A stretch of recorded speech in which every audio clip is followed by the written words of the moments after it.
Assalamualaikum warahmatullahi wabarakatuh, Profesor Dr. Farid Wajidi Ibrahim. Gimana Prof pagi ini? Sehat? Pak Aryos, selamat. Alhamdulillah Prof. Sehat. Makasih banyak Prof udah datang ke rumah Jalan Ari ini. Di tengah kesibukan Prof kan sebagai Ketua Majelis Adat Aceh, lalu bisa meluangkan satu hal yang saya harus apresiasi nih Prof. Prof, ada yang memang perlu saya ajak bincang-bincang ya kan? Ya, terima kasih. Perihal tentang peran adat dalam penanggulangan bencana, karena Prof kan sebagai Ketua MA nih. Ya.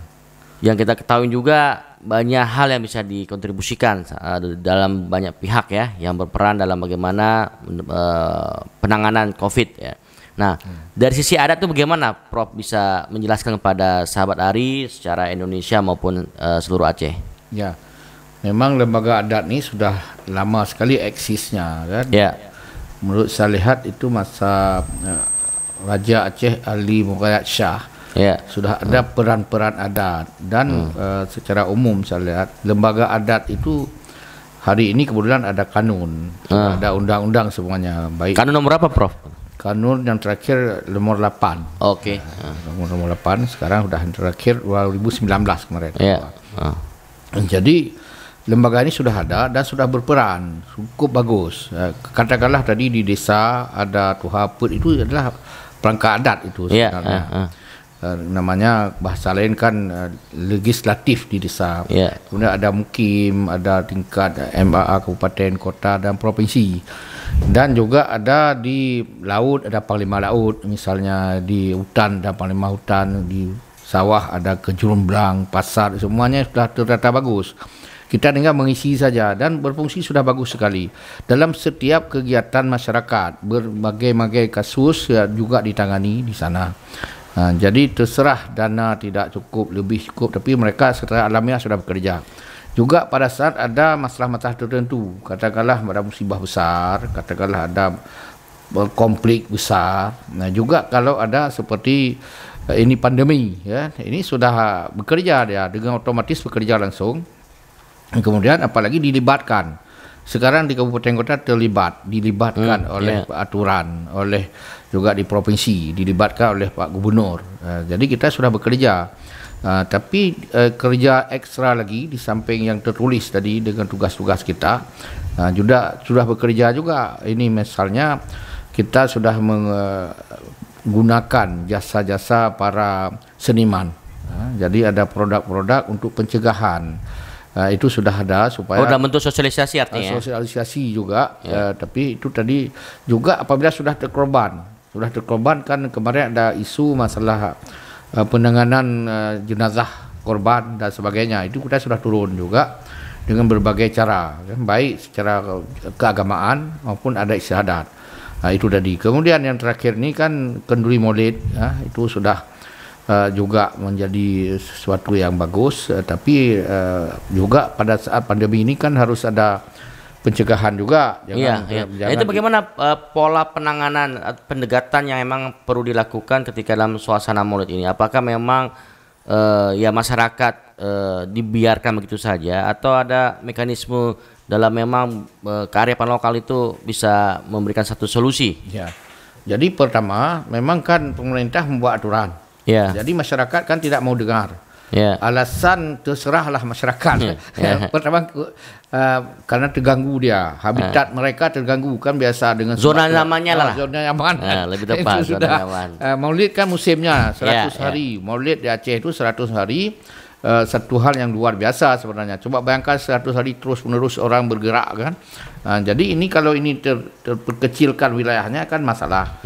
Jadi bagaimana sekarang kita ada dua hal. Pertama sisi agama. Boleh jadi sisi agama tugas pihak lain, katakanlah MPU atau Dinas Syariah Islam. Kita juga mengambil bahagian itu karena adat dengan itu sekali jalan kita itu. Kalau masuk adat saja ke adat saja. Sampai udah berapa? Ya oke. Kalau ke adat saja kan tidak ada nilai dosanya, tidak ada nilai pahalanya, tapi yang ada itu ada manfaat dan tidak manfaat. Menghargai saja kan. Tapi kita masuk dengan agama, ada pahalanya, ada dosanya, ada sunatnya, ada haramnya kan. Sekali jalan itu karena. Nah, apakah BMMA sendiri sudah mengeluarkan satu himbauan yang memang memberikan satu semacam pesan-pesan bijak ketika masyarakat mungkin melakukan aktivitas Maulid ya, maka ini loh arahan dari versi MAA ya, misalkan salah satunya mematuhi protokol kesehatan dan macam lainnya lah, atau dipercepat waktunya atau ceramahnya atau apalah gitu. Ya, memang satu sisi kita begini, kan kita pemerintah juga, Majelis Adat itu bagian dari pemerintah. Ya. Pertama, apa yang dikeluarkan oleh aturan pemerintah dari pusat, kabupaten, kota juga provinsi, kita mendukung pertama. Jadi sekarang kita lebih berperan kepada mensosialisasi ini. Ini boleh jadi secara mandiri karena umumnya orang di adat ini kan tiap hari tampil dalam masyarakat. Ini kan bahagian diambilnya orang mereka. Kalau tampil kita itu nilai plusnya, dianggap kita turut mensosialisasi. Tapi begini, kita di Biro Istimewa itu dia menangani ada beberapa lembaga, Dinas Syariah Islam, dia Dinas Dayah, kemudian MPD, kemudian juga Majelis Adat. Ini kita ada komunitas langsung tunduk di bawah Biro Kesra itu kan. Jadi kami sering diajak, malah melibatkan komunitas adat. Bukan komunitas adat, seniman misalnya. Jadi kita dialog, beri masukan di situ. Saya sudah beberapa kali pada pertemuan-pertemuan itu diminta atas nama Majelis Adat, Pak Gubernur minta kita ngomong bagaimana pandangan sisi itu macam-macam. Ini kan secara langsung juga. Tetapi ini ada pesertanya dari kabupaten kota, juga dari yang paling banyak Aceh Besar dan Kota Banda Aceh. Kita beri itu langsung kepada mereka, itu pelaku-pelaku di lapangan lagi nanti. Jadi beruntun, maaf sebut kita kan provinsi. Itu kan tidak ada langsung area kita sentuhan, kecuali pribadi kita di khutbahkah, di ceramahkah, di maulid, sudah padat sekarang memang jadwalnya ya. Itu kan anggaplah pribadi, tapi kita diundang umumnya sebagai ketua Majelis Adat itu pada sebahagian tempat. Malah ke ini tanggal 25 ini saya kena beri materi itu di Aceh Timur. Itu diundang tokoh-tokoh seluruh Aceh Timur. Itu kami diminta untuk memberi pencerahan adat. Formal itu dari Dinas Syariah Islam. Nah, kan tadi saya menyinggung dengan hal menarik pernyataan Prof. Farid Wajidi ya, bahwa agama dengan adat kan nyatu. Nyatu. Apakah ada satu hal yang konkret yang memang disepakatin antara ulama dengan perangkat adat untuk coba bersama-sama, misalkan kalau ulama ketika acara Maulid ya ceramahnya berisikan tentang ya patuhin protokol kesehatan, terus menggugah kesadaran mereka, karena kan maaf cakap nih Prof ya, kalau kita lihat dari luar ya atau bacaan dari banyak orang ya kan, masyarakat masih banyak yang tidak tunduk patuh taat terhadap apa yang namanya protokol kesehatan. Nah ini seperti apa pola kerjasamanya ini? Ya, memang secara umum ada penelitian yang sangat akurat. Kemarin itu ada datang Pak Doni, pimpinan pusat COVID itu kan, pencegahan COVID. Kami di depan BNPB ya, BNPB ya. Langsung yang pencegah itu, dia perintah presiden. Kemudian dibawa tim ke sini. Ada seorang profesor mempresentasi secara umum nasional 38% rakyat Indonesia tidak percaya COVID. Ini satu, maka tidak patuh itu diantaranya itu. Di Aceh rupanya ada juga hasil penelitian seperti itu. Jadi BPS kalau tidak salah 16% mereka hanya patuh, yang selebihnya enggak. Iya. BPS. Betul itu. BPS ya. Jadi ini kan kondisi masyarakat, tetapi kita terus bekerja. Apakah tim langsung tadi? Kemudian tadi tanya bagaimana Majelis Adat dengan MPU. MPU sudah bekerja juga. Saya lihat produk-produk mereka sudah banyak juga keluar, malah ada produk dari MPU itu digugat ke pengadilan sekarang. Dianggap ketat sekali mungkin kan. Jadi kembali lagi tadi persoalan Maulid, ini Maulid adat sebenarnya. Dia tidak agama langsung dia. Jadi tidak ada itu lagi pula 100 hari itu diperintahkan oleh Ali Mungkarat Shah dulu supaya Maulid kan 1 hari. Hari merah itu saja 12 hari awal saja. Tapi sekitar sekarang 3 bulan tambah 10 hari, 100 hari di Aceh. Jadi itu terus dijalankan. Jadi adat ini adat, betul adat. Tapi bagaimana dalam adat ini pada saat COVID ini kita menjaga agama tersalurkan di situ lewat adat ini. Ada bahagian agama, katakanlah ceramah kenduri walaupun adat juga, tapi bernilai agama kita sebut tadi.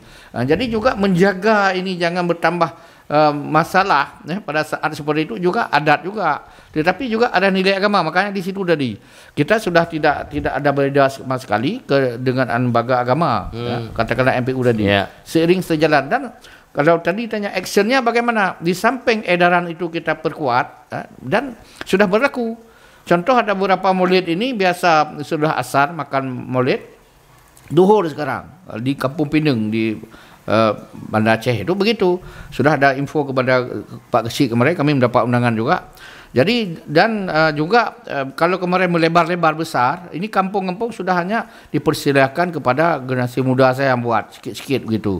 Supaya nama momen maulid tidak tetap ada, tetapi pada umumnya tidak lagi seperti kemarin-kemarin ada lembu 2-3 dikembangkan. Sekarang sudah diperkecil, betul tadi waktunya dipersingkat, ceramah maulidnya juga jaraknya masuk keterlibatan orangnya. Keterlibatan orangnya juga semuanya dibatasi. Nah, ini sudah mulai ada hal-hal yang baru ya dalam penyesuaian keadaan pandemik ini. Saya menyesuaikan kondisi new normal ya, disandingin dengan kegiatan maulid ya kan. Pembatasan orang terus waktu ya. Tapi kalau ada ide untuk maulid dibuat secara virtual tuh gimana? Misalkan bahwa kan ada beberapa hal yang harus dilakukan ya. Kalau untuk membagi makanan bisa nasi kotak bisa dikasih langsung diantar ya kan. Terus kalau untuk ceramah bisa lalu dengan maulid, undang halayak ramai dengan melalui virtual. Terus zikir juga begitu, kayak gitu. Nah, ini gimana nih pandangan Prof? Itu mungkin saja dilakukan, tapi begini juga kita menghargai juga. Misalnya di Masjid Raya masih protokolirnya salatnya 1 meter atau dari jaraknya. Saya lihat di Masjid Lamprik juga ada unsiah juga. Itu maksudnya masih ini kan katakanlah new normal, tapi itu masih seperti PSBB awal itu. Tidak bergerak, itu satu hal kita jaga. Misalnya di kantor Masjid Brimob Polda misalnya. Itu ada sejumlah masjid masih itu kan bagus itu bagus sebenarnya, tetapi belum mencair. Ada masyarakat tadi lain sudah melebur. Kembali lagi kepada tadi bagaimana tawaran kalau maulid. Ini ada yang lakukan seperti itu, sudah dilakukan, tapi virtual itu. Sudah ada. Maksudnya saya dengar ada pembagian makanan dulu langsung. Tadi kembali lagi ada sejumlah kampung. Biasa kan undang kampung sekitar 5 kampung, 6 kampung, 8, satu mukim lah. Biasa satu mukim. Kalau Tungkup misalnya sekitarnya itu ada 8 kampung diundang. Kalau juga di wilayah lain. Sekarang hanya untuk kampung itu saja. Ini kan sudah luar biasa sebenarnya. Hanya makan untuk orang kampung itu. Jadi juga ada yang dibagi tadi, tidak langsung makan berkerumun. Nah, itu Pak, kalaupun ada yang berkerumun juga sudah ada jaga jarak tadi. Sudah masuk itu. Batasi keterlibatan orang. Sudah karena maaf sebut seperti di Jakarta hari ini kan keterlibatan camat, Kapolsek, Koramil, Masrah, Babinsa kena terlibat itu dalam tim itu. Jadi di Jakarta kan dari Habib Rizik itu diproses mulai kepala desa, diproses kepada camat, semuanya gubernur diproses. Coba bayangkan lagi hari ini diproses dipanggil itu. Jadi ini di Aceh ada juga, tapi karena tidak seheboh itu, kita selu-selu aja, belum ada kasus yang sampai ke ini, hanya peringatan-peringatan saja. Itu kan menurut hanya sebatas kasus Habib Rizik, tapi kalau dalam konteks Aceh atau provinsi lain yang memang mempraktekkan hal serupa, itu bisa ditindak secara hukum. Atau jangan-jangan takutnya kita juga nggak serius untuk dalam penanggulangan pemberian efek kepada orang yang memang batat atau orang ini memang keras kepala ya untuk tunduk dengan yang namanya protokol kesehatan itu, Prof. Ya, begini, kita kan ada beberapa kasus kita tidak sebut tempat lagi. Itu orang kawin kemarin. Ya, orang kawin itu kan sebenarnya adat juga itu kan. Itu sudah beberapa tempat memang patuh, yang tidak patuh juga dibubarkan. Nah, ada di Aceh Tengah saya lihat sekali itu, ada di mana kan, ada beberapa kasus itu. Sebenarnya bukan hal yang aneh itu kan. Nah, jadi juga kenapa tadi tidak seperti Habib Rizik, mereka kan sudah luar biasa. Sudah isu nasional, malah internasional. Di kita tidak ada, karena lebih banyak orang patuh itu takut karena acara formal itu ada ketakutan. Ini maaf sebut kemarin kami mau buat kegiatan di kantor. Beberapa kali sudah ada edaran dari Pak Gubernur. Kantor tidak boleh melakukan kegiatan yang ramai-ramai. Sudah ada terus menerus. Kantor kami mau dipinjam orang, membuat kegiatan ramai-ramai tidak boleh. Sudah ada itu. Edaran itu mana berani kita kan? Juga camat, desa semua sudah ada itu. Jadi itu satu sisi tadi aturan pemerintah, satu sisi aturan agama, satu sisi lagi adat tadi. Sudah pada saat seperti itu kita mau bedakan mana yang adat, mana yang agama, mana ini tidak tahu memisahkan mana. Kebijakan adat ditanya tadi. Apa kami karena sudah include di dalam. Nah, itulah saya mau tegaskan itu yang saya jadi bias kan, jadi ambigu kan. Ketika ini ada kegiatan Maulid, ada arahan dari Majelis Adat Aceh, ada arahan dari MPU pemerintahan, walaupun MPU dengan adat include dalam pemerintah, tapi satu sisi kita ingin agar eksistensi yang namanya Maulid tetap ada, itu karena bagian dari adat. Nah, dan masyarakat juga menjadi satu aktor yang memang dalam tanda kutip menjadi pelaku pelaku menyebarkan virus, pelaku yang memang tidak taat terhadap protokol kesehatan dan lain-lain. Nah, ini bagaimana bisa memisahkan sehingga perannya bisa saling melengkapi antara kelemahan masing-masing ini? Memang sudah menyatu, kan tadi kami dalam SK yang sama itu, kami ada SK. Satgas Covid kami terlibat di situ. Satgas Covid. Jadi semua tim kami di kantor bagian dari Pemda Aceh, dan kemudian turun ke lapangan, kami juga turun. Begitu. Kemudian secara pribadi lagi. Jadi kami waktu saat seperti itu kan susah karena tugas kami sudah masuk ke situ. Bahagian dari tugas Pemda. Dan kami juga bahagian itu dan selalu diundang. Dan disitulah kami diminta presentasi. Saya presentasi juga terakhir ini bagaimana ini yang kami muncul di sini apa namanya kearifan lokal. Jadi harus kami tarik di sini supaya nampak produk kami. Jadi kearifan lokal maka ada perincian seperti tadi. Yang kegiatan asal tidak bertentangan dengan agama, tidak bertentangan dengan adat, silakan. Kami memantau selalu, memberi masukan-masukan. Termasuklah tadi bagaimana himbauan-himbauan, lebih banyak ke himbauan sebenarnya. Kita Majelis Adat kan bukan Satpol PP. Jadi himbauan itu kami datang juga ke situ. Nah, terkait himbauan ini, apa memang secara kelembagaan ada memanggil yang namanya baik itu representatifnya atau perwakilannya lebih tepatnya Imam Mukim, Tuapet, Kejurumbelan dan macam-macam untuk mendengarkan agar mereka juga paham bagaimana betapa pentingnya maaf cakap mematuhi protokol kesehatan seperti itu, Prof. Ya, begini. Sebenarnya ada keinginan kita, tetapi waktu dibuat oleh Pemda Aceh, saya termasuk mempresentasi itu. Jadi diundang dari Aceh Besar 50 orang yang stakeholder kita yang langsung eksekutornya. Mulai Dinas Kesehatan kah, dari MAA, dari MPU diundang juga lagi. Dari Aceh Besar 50, dari Kota Banda Aceh 50 kan. Dari provinsi ada 100. Jadi kami tampil di situ. Jadi pada saat itu memang kami diminta sebagai ketua majelis adat. Jadi oleh karena itu mereka itu ada unsur camat, ada unsur bupati, ada sekda Aceh Besar, itu lengkap. Yang saya ingin tegaskan perangkat adatnya ada diundang. Diundang. Ada ya. Makanya bukan hanya adat kan, mungkin adat.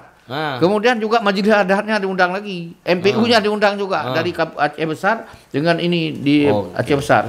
Sudah include, makanya mau tunjuk mana yang kami khusus karena kami tidak perlu lagi membuat ini sudah. Dana kami sudah dipotong tuh, jadi fokus itu refocusing tuh. Kami punya sudah gabung semuanya, tidak ada kesempatan kami berjalan sendiri. Semua dana kami dipotong, ditarik ke situ. Jadi kami kalaupun pergi atas nama ini tim nih. Jadi itu. Tapi bukan itu yang perlu kita sampaikan. Bagaimana masyarakat itu, apakah mereka bahagian dari adat atau tidak, tetap menjaga aturan umum satu. Kemudian adat itu tidak juga dilecehkan, tidak boleh maulid, itu kan kami jaga.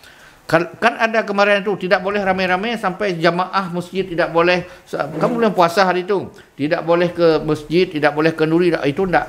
Itu kan adat. Kenduri itu adat masih.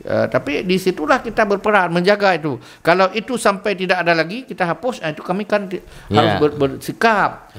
Tapi yang lain saya lihat sudah alur semuanya, sejalan. Intinya ada penyesuaian dengan keadaan lah ya. Ya terlibat. Karena tidak terjadi masalah karena kami terlibat. MPU dilibat penuh dengan tugas-tugas kami juga di situ. Tapi tadi tetap harus nampak adatnya di mana.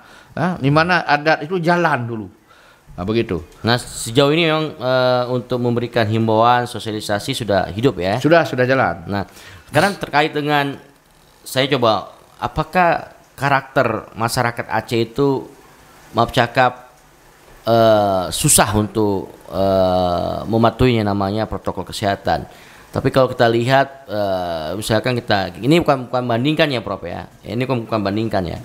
Di beberapa daerah Jawa ketika itu relatif walaupun ada penyimpangan nggak terlalu besar lah, nggak terlalu dominan lah ya. Yang dimana mereka itu yang nggak mematuhin protokol kesehatan, tapi masih banyak yang memang mematuhi protokol kesehatan. Apa yang melatar belakangnya? Apa memang itu menjadi satu karakter ciri khas kita begini, siapapun saya rasa kalau orang nampak dengan kasus COVID itu terkapar di mata kita atau teman kita atau keluarga kita, tetangga kita, pasti kita ada rasa ketakutan. Yeah. Ini saya sering ke Lampulau, itu TPI. Saya lihat orang berkerumunnya dahsyat sekali sebenarnya.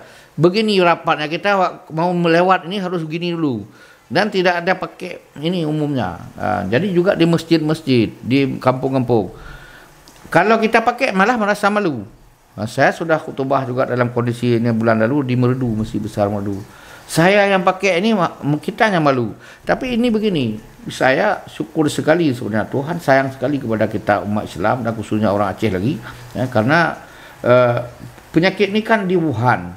Sebenarnya musibah terbesar di Wuhan itu sendiri, terserah rekayasa dan tidak rekayasa, tapi mereka terpuruk ekonomi dan terpuruk macam-macam lah. Orang itu ada anak kami kuliah di Wuhan. Jadi teman-teman dia itu uangnya keluar itu tidak bisa lagi ke sana, berangkat sana tidak boleh, yang uang tidak boleh, harus ambil sendiri. Jadi ini masalah besar, itu tidak bisa dikunjungi kota Wuhan, itu dahsyat sekali lembaga pendidikannya. Jadi itu satu masalah sebenarnya. Eropah juga. Kita tengok di Amerika hari ini juga semua, Perancis juga semuanya sudah lockdown kali kedua, gelombang kedua yang paling dahsyat, lebih dahsyat dari sebelumnya. Amerika juga kita lihat lebih dahsyat dari sebelumnya. Ini berarti sepertinya hukuman ini, kalau ini hukuman, kalau ini sebagai bala Tuhan, itu pembelajaran bagi mereka.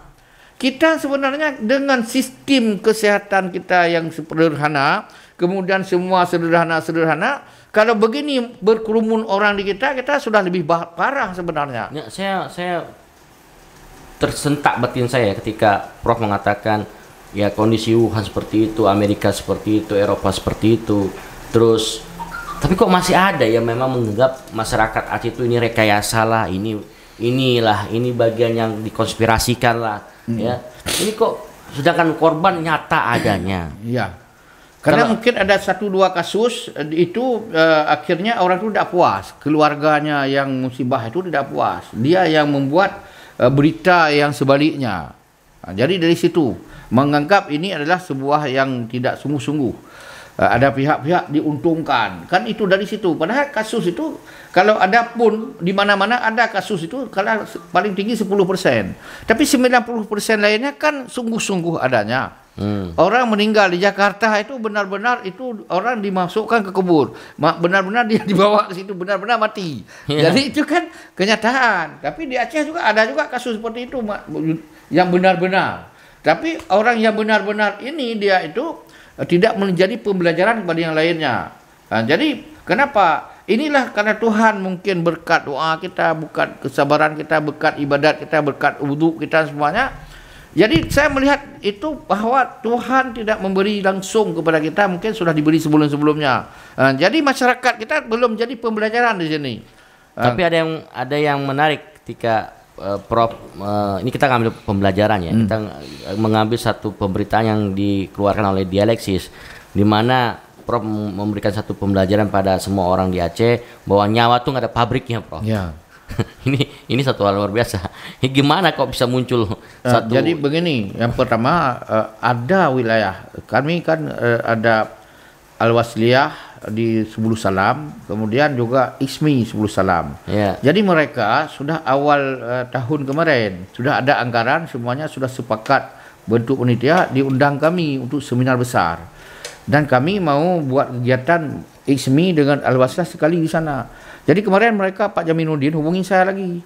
Prof, bagaimana ini? Begini Pak, saya lihat Aceh Selatan, saya sudah mendapat berturut-turut 2 bulan undangan ke sana. Kegiatan besar dibuat, saya bilang. Satu Dinas Syariah Islam, satu lagi Dinas Dayah, saya bilang. Saya turun. Jadi 10 salam dengan Aceh Selatan kan dekat. Kenapa Bapak tidak contoh ini? Saya bilang, Pak, kami lebih dekat ke Medan, lebih banyak kasus kami, lebih menakutkan kami, Pak. Berarti masih ada yang takut. Ini kan, padahal dia kegiatan-kegiatan yang besar nih, tapi mereka masih menghormati. Masih ada yang menghormati kepada kasus ini karena takut mati juga tadi. Nah, jadi kemudian kita ingatkan kepada masyarakat, kalau ada 2 selalu, kalaupun ini seperti fatwa ini memutuskan sesuatu. Kalau dia tidak benar, sudah ada fatwa satu itu berpahala. Kalau benar, 2 pahalanya. Paham kan? Yeah. Jadi kalau benar itu kasus itu kita fatwakan benar pada tempatnya sesuai dengan kebutuhannya. Itu 2 untung pahala dia diberikan oleh Tuhan. Pertama pahala berfatwa, kedua benar. Tapi kalau fatwanya itu ijtihad kita itu salah dia tidak benar itu. Keputusan ulama, keputusan siapapun ijtihad pribadi kata pemerintah tidak benar. Masih ada untung satu berfatwa itu ada pahala. Begitu dalam agama. Tapi juga dalam hal ini kita katakanlah ijtihad kita menghindar daripada penyakit. Kata Nabi itu lebih bagus sama dengan kamu harus lari dari binatang buas. Nabi mengatakan itu. Karena masa Nabi sudah ada juga pandemi seperti ini. Sudah ada juga wabak namanya. Wabak itu tidak bisa dideteksi. Tidak bisa dilihat. Disampaikan orang aja saja wabak. Kamu harus lari dari kampung itu. Dan kalau dalam kampung kamu sudah kena, itu hadis Nabi. Kalau kamu sudah kena, jangan kamu keluar dari kampung itu. Akan menyebar tempat lain. Dan ini sekarang menjadi motto, menjadi slogan-slogan bagi orang di Eropah. Ditulis di harta-harta besar, hadis Nabi tulis dari Nabi Muhammad SAW. Juga menyelamatkan satu nyawa sama dengan menyelamatkan waman ahyaha, siapa yang menghidupkannya, sama kefakaan nama. Maka kata Allah, sepertinya mereka itu ahyan nasa jami'ah. Berarti mahal sekali nyawa itu. Satu nyawa sama dengan semuanya. Berapa semuanya? Hari ini 8 miliar manusia. Satu kamu selamat sama dengan kamu selamat 8 miliar. Itu ayat. Betapa dahsyatnya. Juga kamu membunuhnya sama dengan membunuh 8 miliar. Ini yang saya sebut nyawa tidak ada pabrik, sangat berharga, ada anugerah Allah. Kalau besok lahir lagi, bukan kita. Memang tiap hari banyak kelahiran daripada kematian. Maka bertambah terus. Yang mati itu kita. Yang hidup besok cucu kita, anak kita, keponakan kita, orang lain, tetangga kita. Ini yang maksudnya mahal sekali. Menjaga nyawa, satu pandangan agama itu penting sekali. Menjaga nyawa malah disebut maqasid syariah. Maksud turun syariah itu kan ada 5. Pertama menjaga agama, kedua nyawa, ketiga keturunan, keempat harta, keempat akal.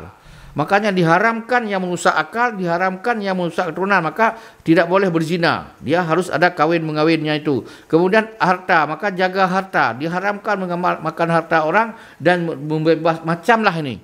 Maka yang kembali kepada nyawa tadi. Maka tidak boleh membunuh dan kita tidak boleh dibunuh juga. Jadi ini dalam bingkai agama. Itu kan agama. Makanya adat tadi tidak boleh jalan sendiri dia. Harus membawa label agama. Dia kalau adat kesejahteraan, kalau adat itu kesenangan, kalau adat itu kebiasaan orang. Adat itu kan produk manusia. Kebiasaan-kebiasaan itu adalah lazimnya dilakukan manusia yang menguntungkan dia, yang enak-enak seperti hari ini. Orang duduk di kafe-kafe itu kan enak. Itu adat. Memberi salam orang, menyenangkan orang adat. Tapi itu nanti lama-kelama dia menjadi produk masyarakat. Seperti kebiasaan orang Aceh duduk di kafe sudah menjadi kebiasaan. Kalau kita boleh melihat itu cocok dengan agama, silahkan. Kalau merugi, itu kita cegah. Begitu. Ya, tadi ada tersinggung oleh Prof terkait dengan kebiasaan, ya, bahwa adat itu adalah kebiasaan. Apakah dalam fenomena kali ini masih ada nggak kebiasaan masyarakat ketika warganya kena COVID, mereka mengirimkan makanan, membantu, ya, terus ikut serta di dalam peran-peran yang memang adalah untuk membackup mereka yang terkena COVID dan terisolasi di rumahnya. Gitu. Ya, memang di adat masyarakat secara umum awal pun sudah ada begitu. 3 hari 3 malam dia sebahagiannya tidak boleh berasap di rumah, orang lain mensuplai makanan. Terserah apa yang disuplai. Tidak boleh basaklah di situ.